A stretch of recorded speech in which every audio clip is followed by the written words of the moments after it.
Hello बच्चों, let's read the question. Question says, give a few examples of public sector activities and explain why the government has taken them up. आपसे यह पूछा जा रहा है कि पब्लिक सेक्टर एक्टिविटीज़ आपने बतानी है, एग्जांपल्स देनी है उनकी आपको और बताना है कि क्या क्यों गवर्नमेंट ने इन्हें जो है अपने अंडर किया हुआ है, क्या ज़रूरत है ये प्राइवेट सेक्टर के अंडर क्यों नहीं है. ठीक है जी. तो let's see what the answer is. Answer says public sector owns most of the assets and provide most of the services.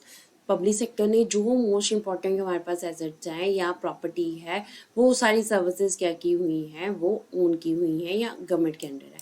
It is also known as government sector. इसे government sector भी कहा जाता है. ठीक है. अब हमने यहाँ पे एग्जांपल्स देखनी है. एग्जांपल्स के साथ हम इस चीज़ को एक्सप्लेन करेंगे कि गवर्नमेंट ने क्यों इसको अंडरटेकिंग किया हुआ, क्यों इसे हम प्राइवेट अंडरटेकिंग में नहीं रखते हैं. तो सबसे पहले हम एग्जांपल लेते हैं रेलवेज की.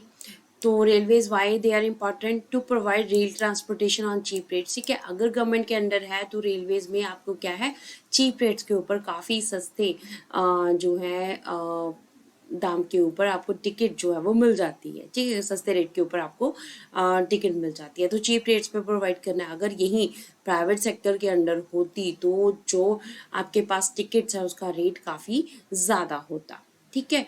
As railways needed a large sum of investment, क्योंकि रेलवे में काफ़ी इन्वेस्टमेंट की ज़रूरत होती है, काफ़ी बड़ा अमाउंट चाहिए होता है और हमेशा प्राइवेट सेक्टर उस चीज़ में इन्वेस्ट नहीं कर सकता. ठीक है. तो which can be done by the government on regular basis. ठीक है. और ये काम कौन करता है, ये गवर्नमेंट ही कर सकते हैं. देखिए हर साल जो है हमारा बजट पेश होता है, रेलवे बजट भी पेश होता है. तो सेपरेटली बजट रखा जाता है कि रेलवेज के डेवलपमेंट के लिए कितना खर्चा जो है वो होना है या कितनी रेलवे लाइंस और न्यू कंस्ट्रक्ट करवानी है या पुरानी है वो वहाँ पे रिपेयर होनी है या न्यू हमारे पास जो बोगीज है या जो रेल के डिब्बे हैं वो बनाए जाने हैं, ट्रेन्स नहीं लॉन्च होनी है. तो ये सब कुछ गवर्नमेंट ही करती है रेगुलर बेसिस के ऊपर, क्योंकि इसमें पैसा काफ़ी ज़्यादा लगता है. ठीक है. अगर रेलवे प्राइवेट सेक्टर के अंडर होगी तो क्या होगा, रेट काफ़ी ज़्यादा हो जाएंगे. रेट्स अगर हाई हो जाएंगे तो फिर जो पुअर लोग हैं, जो गरीब लोग हैं, मैक्सिमम हमारे देश में गरीब लोग जो है रेलवेज़ को यूज़ करते हैं for the far distance, but वो भी इस चीज़ को यूज़ नहीं कर पाएंगे अगर ये प्राइवेट हो जाएगी. ठीक है. तो इसलिए पब्लिक सेक्टर के अंडरटेकिंग में है रेलवेज. दूसरी एग्जाम्पल हमारे पास है जी BSNL, भारत संचार निगम लिमिटेड. ठीक है जी. अब ये कम्युनिकेशन का एक साधन है.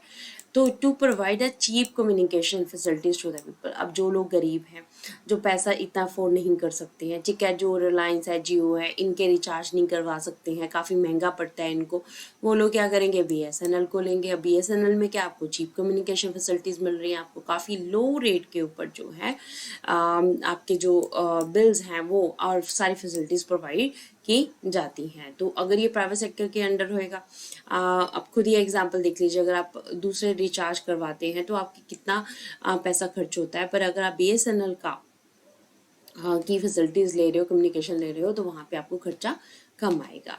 तो थर्ड वन है इलेक्ट्रिसिटी. ठीक है. बिजली जो कि बहुत इंपॉर्टेंट पार्ट है हमारी लाइफ का. तो to provide electricity on reasonable rates to the people. ठीक है. गवर्नमेंट अंडरटेकिंग क्यों है, क्योंकि रीजनेबल रेट्स के ऊपर जो है गवर्नमेंट को इसको लोगों को प्रोवाइड करना है. ठीक है. अगर ये प्राइवेट सेक्टर में होगी तो क्या होगा, जो रेट्स जो बिल हैं हमारे पास वो बिल बढ़ने लग जाएंगे.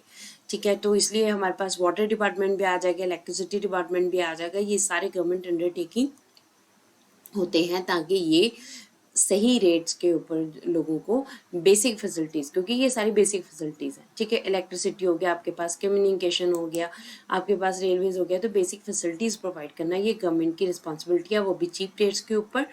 तो इसलिए जो है ये सारे जो मेन एक्टिविटीज़ हैं वो गवर्नमेंट सेक्टर के अंडर आती हैं. Hope so you understand the question as well as the answer. Thank you.